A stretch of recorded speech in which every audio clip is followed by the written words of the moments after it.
Why can't you have a question or? No, it's a point of order, Mr. Speaker. Prime Cabinet Secretary is misleading the House because some of us live at the border, right at the lake, and people move in and move out even when they are going for fishing. They will not go to islands or to fish, then they move up to Kampala where the embassy is to report. They just move in as Kenya and they move out. So it's in order to mislead that we need to be reporting in the Kampala office while we have only gone to fish. Go on and answer the question. Well, let him respond to the issues raised earlier. Yeah.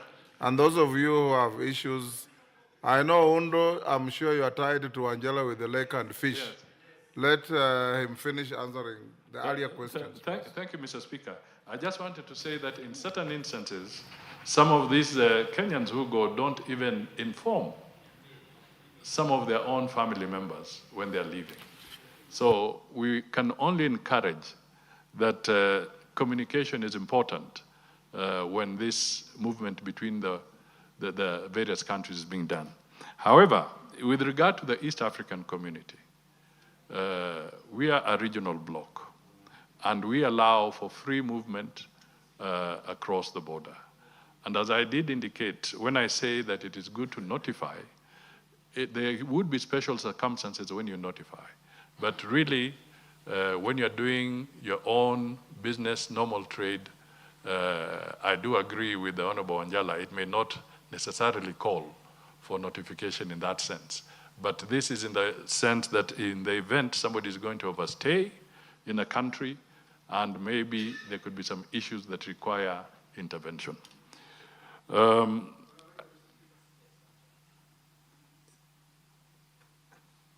Yes. The other thing that, Mr. Speaker, I would want to pick up is the issue of Russia. I just want to point out that, again, we are pursuing, working both with the Russian government. Our ambassador in Moscow, Mathuki, is seized with this matter. And we are trying to ensure that Kenyans who are going there are not misled to enter into a war that they do not understand and put themselves in the line of danger.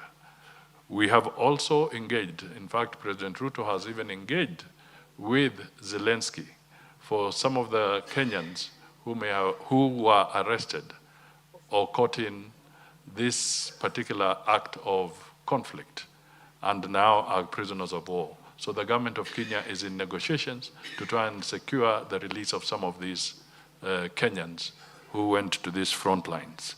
We have since also advised that Kenyans should be very careful so that they don't fall into the trap of being lured into a situation which can be dangerous for them. Mr. Speaker, I think in terms of just re-emphasizing that it is the responsibility of the government of Kenya, and it has set up the State Department for Diaspora so that it can become more effective in assisting Kenyans that are living away from home. There was no State Department of Diaspora before. This is the first time, this is the first government that has set it up, and I can assure you, Mr. Speaker, that the State Department is working day and night. They have a 24-hour call center to track and deal with any distress cases that come in from Kenyans in different parts of the country. Finally, Mr. Speaker, I just want to say that we must, all as a regional bloc within the East African community, respect and work together as members of the East African community, and we should all collectively move away from bordering on entering into xenophobia, where we start having unnecessary hostility against citizens of other friendly countries. It's all our duty, and it's also the duty of the East African Community member states to make sure that we do not fall into a xenophobic situation.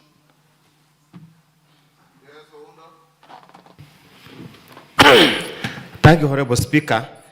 First of all, allow me also to continue the debate initiated by my neighbor. Honorable Speaker. This is question time, it's not debate time. Fine, just to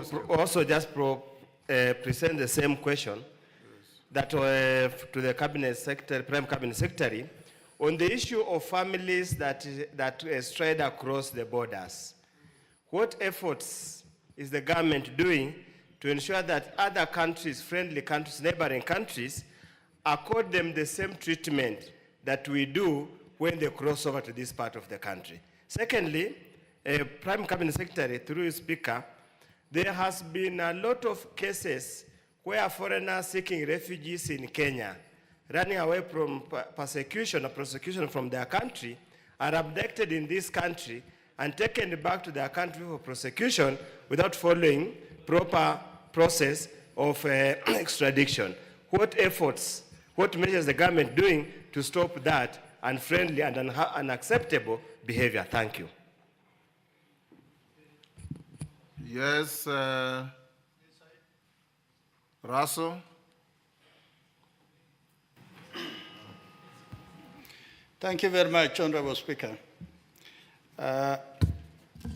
PCS, the issue of customs union, common market, and also the East African Charter. A Kenyan who moves to